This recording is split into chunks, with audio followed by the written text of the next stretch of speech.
আমার ভীষণ প্রিয় লেখিকা নবনীতা সইয়ের লেখা একটা গল্প, শিরোনাম রক্ষা। পাঠ করার চেষ্টা করছি। আমি অঞ্জনা ব্যানার্জি। বিকেল থেকেই আকাশটা থম মেরে আছে, বিশুর মুখের মতন। আজ আবহাওয়া ভালো না। ছোট্ট গুমটি চায়ের দোকানে লোক নেই, দুটো কুকুর শুয়ে আছে শুধু। বিশু ক্লাব থেকে বের হয়ে চায়ের দোকানের পাশে একটু আড়াল হয়ে দাঁড়ায়। বড় রাস্তা বিশু দেখতে পাচ্ছে, কিন্তু রাস্তা থেকে বিশুকে দেখা যাচ্ছে না। সুকান্ত দা, দেবায়ন দা, কেউ ফোন ধরছে না। বিড়িটা নিভে যেতে পায়ের তলায় ফেলে বিশু ছনাকে ডাক দেয়। ছনা! কি গুরু? ফোন ধরলো? কেউ ফোন ধরছে না গুরু, পুরো চাপ হয়ে যাবে। আমি বলি কি, গা ঢাকা দাও গুরু। কি বলছিস? সরে গেলে সুকান্ত দা হেব্বি ঝাড় দেবে, আর ক্লাব দখল হয়ে যাবে, সেটা ভাব। দখলের পিছন আপনি বাঁচলে বাপের 14 গোষ্ঠী। তুমি বুঝতে পারছো না এখনো? সব অলরেডি গা ঢাকা দিয়ে ফেলেছে। কি বলছিস? আরে হ্যাঁ, আমাদের রেখে গেছে বলির বকরা বানাতে। সারা জীবন টাকার গদিতে শোবে, আর আমরা ফিল্ডে মার খাবো। না রে, বিশ্বাস করে দায়িত্ব দিয়ে গেছে, আমি সরতে পারবো না। আমি আর কি বলবো? তুমি সুকান্ত দায়ের চেলা, আমি তোমার চেলা। আমি তোমাকে ফেলে যেতে পারবো না মাইরি। চলো গুরু, এমনিতেই ঝড় বৃষ্টি হবে, ফোনে দেখাচ্ছে ঝড় আসছে। দেখেছো, সব জায়গায় ক্লাব অফিস দখল শুরু হয়ে গেছে। চুপ করে বসতো, আমায় বিড়ি দে। এখনো বলছি গুরু, চলো কেটে পড়ি। তোমার বাড়িতে তো তনু আছে, একা ভয় পাবে না? ওর অভ্যেস আছে, মা মরে যাবার পর একাই তো থাকে। নেমো খারামি করতে পারবো না রে। বাপ মরলো, মা মরলো, এই সুকান্তদা বাঁচিয়ে রেখেছে আমাদের ভাই বোনকে। আর তুমি যে কত রক্ত দিলে পার্টির জন্যে, দলের জন্যে, খাটনি তুমি। আজ বিপদের দিনে পারবো না রে ফেলে যেতে। কিছু হবে না, দেখিস। জল আসছে, ক্লাবে চলো, না হলে ভিজে যাবে। বিশু আর ছনা ক্লাবে ঢুকে আলো বন্ধ করে বসে থাকে। পিছনের দরজাটা খোলা। বিশু ভাবে, আজ শিবু হেব্বি হাসছে, ওর পার্টি জিতেছে যে। বিশুর দল জিতলে আজ বিশুও মাল খেত। দুজনেই দু দলের জন্য অনেক করেছে, অনেক খেটেছে। জলের সাথে ঝড়, আর তেমন বাজ পড়ছে। বিশু দেখে কিছু বাইক মাঠে এসে দাঁড়িয়েছে। অন্ধকারে বোঝা যাচ্ছে না ওরা কারা। ছনা, এই ছনা! মোতার নাম করে মালটা কেটে পড়েছে। বিশু আস্তে আস্তে সামনের দরজাটা ভালো করে বন্ধ করে পেছনের দরজা দিয়ে বের হয়ে দেখে ছনা লাইনের ওপাশ থেকে দৌড়চ্ছে। শালা!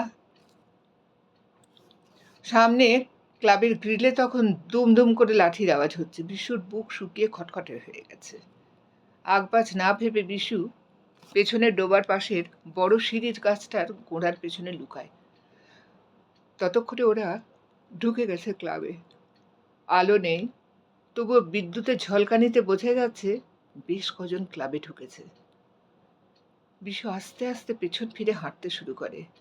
ভাঙচুরের আওয়াজ হচ্ছে, ভাঙচুরের আওয়াজ হচ্ছে।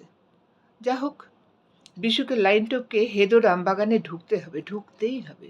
বিশু দৌড়তে থাকে। ঘন ঘন বাজ পড়ছে, ভিজে বিশু একসা। সারা বাগানে আমের ছড়াছড়ি। ছোটবেলায় এই আম বাগানে কত আম কুড়োতে আসতো বিশু আর শিবু। দুজনের বাপ ছিল রাজমিস্ত্রি।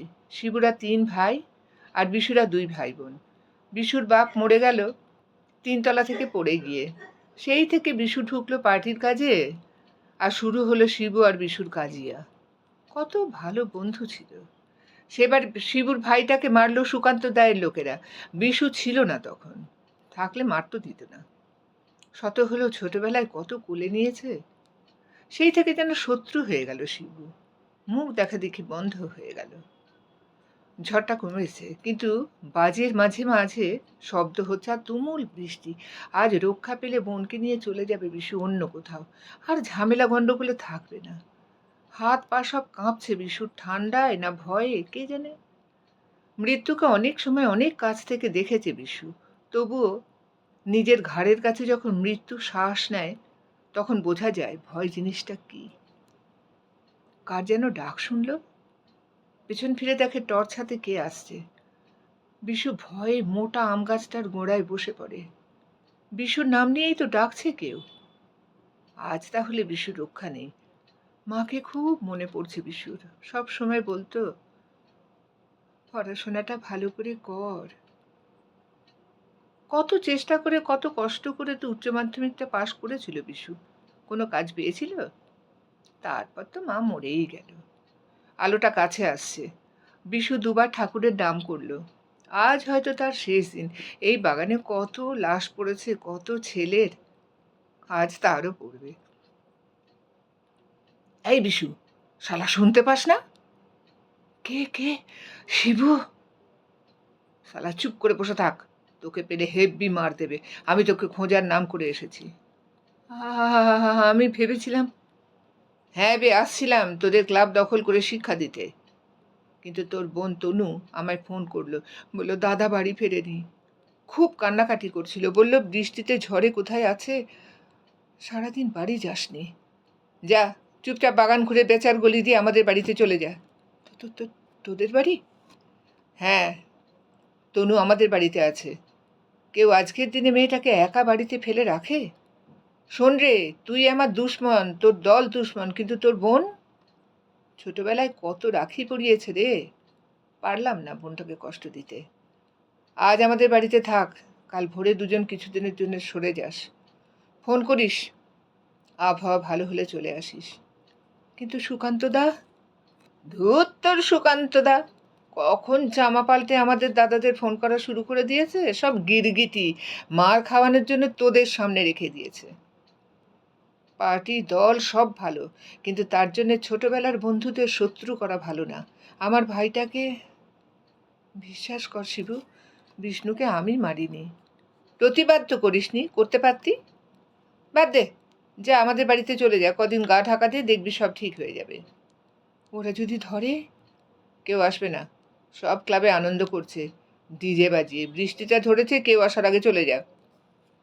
তোর উপকার সারা জীবন মনে রাখবো রে শিবু। আমার বোনটাকে। তনু আমারও বোন বে। মনে নেই ছোটবেলায় কেউ রাখি পরানোর নেই বলে কাঁদতাম, তখন তোর মা তনুকে বলেছিল আমায় রাখি পরাতে। যা যা, দেরি করিস না, তনু অপেক্ষা করছে। বিশু শিবুকে জড়িয়ে ধরে বলে, তুই আজ আমায় রক্ষা করলি, তুই আজ আমায় রক্ষা করলি রে, তুই আজ আমায় রক্ষা করলি।